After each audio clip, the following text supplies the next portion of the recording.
क्या है? Dead body तो आपका, मैंने पहले ही बोला आपको कि 11 से 15 साल तक के लड़के का चाहिए।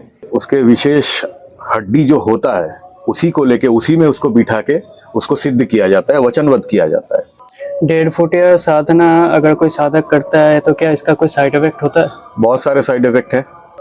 ये लोग वचनबद्ध होते हैं और इनको सही समय पे इनका भोग चाहिए होता है। अगर उसमें थोड़ी भी चूक हो गई तो जान भी जा सकती है।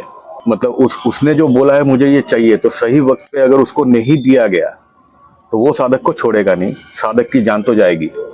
नहीं, सच बात है। ज्यादातर ये सब ये जो गोडाउन शिफ्टिंग होता है, ठीक है, गोडाउन शिफ्टिंग होता है या किसी जगह से कुछ हटाना है धन, इसके लिए इन लोगों का यूज किया जाता है। नमस्कार, आज मैं आया हूँ भास्करनाथ अघोर के पास। इनका आज क्रिया चल रहा है, क्रिया के बीच में ही इनसे मैं समय निकल के आज बात करने आया हूँ। नमस्कार, आपका नाम? भास्करनाथ अघोर। आज हम जानना चाहते हैं 1.5 फुटिया साधना के बारे में, जो यूट्यूब में बहुत प्रचलन में है। 1.5 फुटिया साधना एक्चुअली क्या होता है कि जो 11 साल तक या 15 साल तक के जो बच्चे रहते हैं उनके शरीर के निचले हिस्से का एक विशेष अंग की हड्डी लेके उसको उस हड्डी में बिठा के सिद्ध किया जाता है, फिर उसको यूज किया जाता है। 1.5 फुटिया साधना कोई साधक करता क्यों है? 1.5 फुटिया साधना ज्यादातर साधक अपने जो इच्छित जो काम है उसकी सिद्धि के लिए करते हैं ज्यादातर। 1.5 फुटिया साधना जो करता है आदमी, प्रोसेस क्या रहता है? डेड बॉडी कैसे लगता है, क्या है? डेड बॉडी तो आपका, मैंने पहले ही बोला आपको कि 11 से 15 साल तक के लड़के का चाहिए।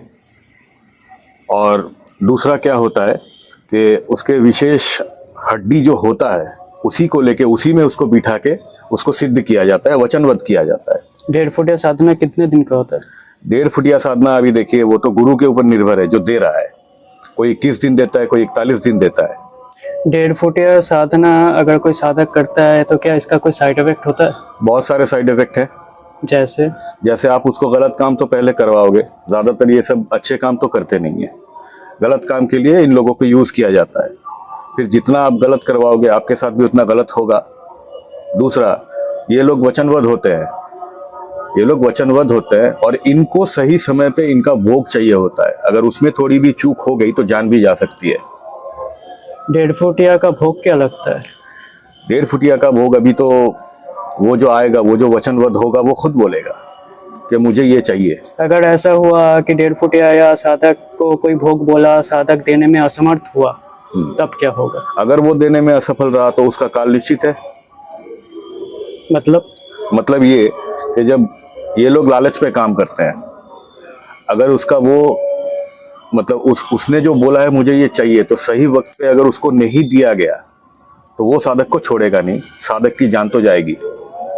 1.5 फुटिया साधना अगर कोई करता है तो मैंने सुना है, मैं मेरे सुनने का बात बोल रहा हूँ आपको, या आप बोलेंगे सही है गलत है, कि जो ब्लैक मनी करता है लोग वो मनी ट्रांसफर के लिए करता है, तो ये क्या सच है या झूठ है? नहीं, सच बात है। ज्यादातर ये सब ये जो गोडाउन शिफ्टिंग होता है, ठीक है, गोडाउन शिफ्टिंग होता है या किसी जगह से कुछ हटाना है धन, इसके लिए इन लोगों का यूज किया जाता है। और 1.5 फुटिया साधना अगर कोई साधक करे तो जब उसका मृत्यु होता है तब कोई दिक्कत होता है या नहीं? मृत्यु होता है, दिक्कत तो होगा, क्योंकि वो अपने साथ उस साधक को लेके जाएगा। 1.5 फुटिया, क्योंकि वो प्रेत श्रेणी में आता है। 1.5 फुटिया साधना किस जगह पे किया जाता है? 1.5 फुटिया बोलिए, कच्चा कलवा बोलिए, किसी प्रेत का बोलिए, मैक्सिमम ये जो नेगेटिव साधनाएं होते हैं ये शमशान में ही किया जाता है। ये कभी स्वगृह में नहीं किया जा सकता, मतलब घर में नहीं किया जा सकता। अब मैं आपसे पूछता हूँ, आप जो अघोर है, आपका देखा हुआ कोई साधक आज तक मिला है आपको जो 1.5 फुटिया साधना किया है? 1.5 फुटिया साधना किया है, पर ऐसे जो साधक होते हैं, एक तो गृहस्थ नहीं होते। सबसे पहले मेरे देखे हुए जो है वो गृहस्थ नहीं है, शमशानवासी है, पहला। दूसरा, ये जो अपने पास रखे हुए हैं, ये इन लोगों को जो काम मैंने बोला, जिन सब चीज़ों के लिए इन लोगों को यूज़ किया जाता है, वो सब काम में बिल्कुल नहीं लाते।